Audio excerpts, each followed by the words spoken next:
Alienação, gente. O que é alienação? Uma outra palavra que a gente ouve muito e às vezes pensa pouco sobre ela. E tem uma conexão muito interessante com a discussão que a gente já fez sobre ideologia. O link está aqui embaixo. Alienação é o fenômeno que faz com que os seres humanos criem algo, deem vida a isso, e depois acreditem que esse negócio tem vida própria, foi criado por conta própria, para além dos seres humanos que o criaram, e inclusive esse negócio pode até governar os seres humanos, determinar as suas vidas. Então a própria criação dos seres humanos se torna alheia à sua existência. Então daí a palavra alienação. Para o Marx, que é um dos grandes pensadores da ideologia da alienação, ele estava interessado em entender a alienação social. Por que os seres humanos não conseguem se perceber criadores da sociedade, da cultura, da política, e esquecem às vezes que eles criam isso, e acham que essas coisas estão dominando suas vidas de forma meio abstrata, do nada. É assim porque sempre foi assim, a cultura é assim porque sempre foi assim. Por que eles não se veem como agentes históricos, nós seres humanos não nos vemos como agentes históricos que criaram as instituições da sociedade como um todo e que, portanto, são capazes de transformá-las quando bem entenderem? A resposta, e essa é uma boa definição de alienação, é por conta do desconhecimento das condições históricas e estruturais em que nós vivemos. Então, quando a gente não conhece as condições histórico-estruturais que nós vivemos, nossa história, a dinâmica da nossa sociedade, a gente termina por se tornar alienado e termina por não perceber mais o que é criação nossa, o que não é, o que depende da gente, o que não depende, etc. Então isso gera uma dupla perspectiva. O ser humano não se percebe como criador das coisas, e por outro lado ignora o fato de que a sociedade que é criada por esses seres humanos determina também os seus pensamentos e suas ações, entenderam?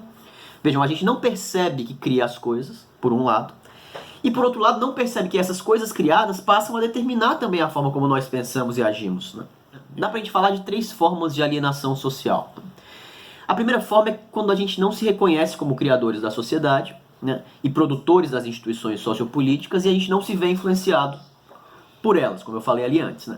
Isso gera dois tipos de atitude. Primeiro, uma possibilidade, a gente aceita tudo sem questionar, então tá tudo, a gente, enfim, é assim mesmo, sempre foi assim, eu não vou pensar nisso, eu não gosto disso, esse negócio é da galera das humanas, aí essa loucura, não tô nem aí, aceito tudo sem questionar, vou ver minha vidinha aqui, tentar seguir o meu caminho, conseguir meu sucesso, e pronto.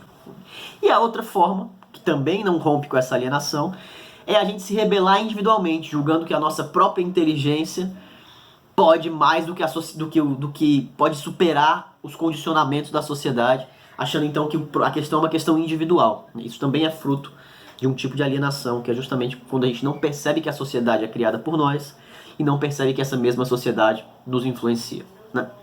A segunda forma de alienação é a alienação econômica, na qual os produtores das mercadorias, os produtores das coisas, os trabalhadores, não percebem, não se reconhecem mais como produtores das coisas. Eles acabam sendo reduzidos a coisas. Os próprios trabalhadores se veem como coisas. Não percebem que são eles que produzem tudo que está à nossa volta.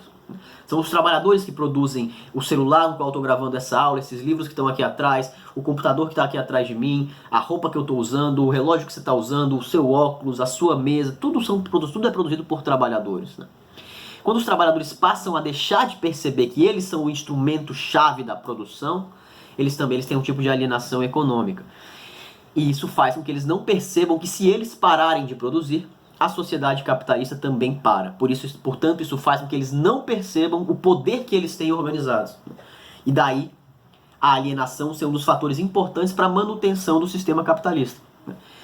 Porque com a alienação, e a gente vai ver isso daqui a pouquinho, a ideologia dominante entra mais fácil e funciona mais tranquilamente. Bom, por fim, a alienação intelectual, que é resultante da separação entre trabalho intelectual e trabalho braçal, como se o trabalho intelectual fosse um trabalho mais bonito, mais valoroso, o trabalho braçal algo ruim. Isso faz com que quem faz trabalho intelectual, ou seja, os acadêmicos, os professores, os intelectuais, os escritores, não percebam que as ideias deles estão conectadas com a classe social a qual eles pertencem. Não percebam também que as ideias são produzidas para explicar a realidade, mas as ideias não são a realidade propriamente dita. E não percebam muitas vezes a origem social dessas ideias e o seu próprio trabalho para criar essas ideias. Passam a acreditar alguns que as ideias existem por si mesmas.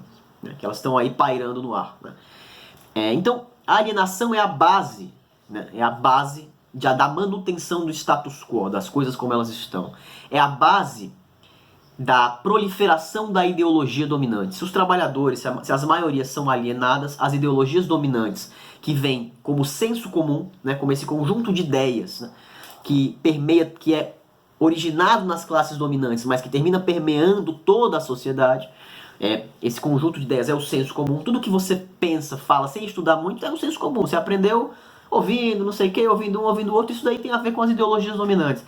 E a alienação é a base através da qual o senso comum e as ideologias dominantes entram, ficam em você e não te deixam ver o mundo para além dessa ideologia dominante. Portanto, não te deixam ver o mundo como um lugar passível de ser transformado a partir da organização coletiva de setores da sociedade. Né? Então a alienação é também muito importante para a manutenção do sistema como ele é e para o sucesso da ideologia dominante no que diz respeito à influência que ela exerce nos indivíduos e nos grupos de pessoas.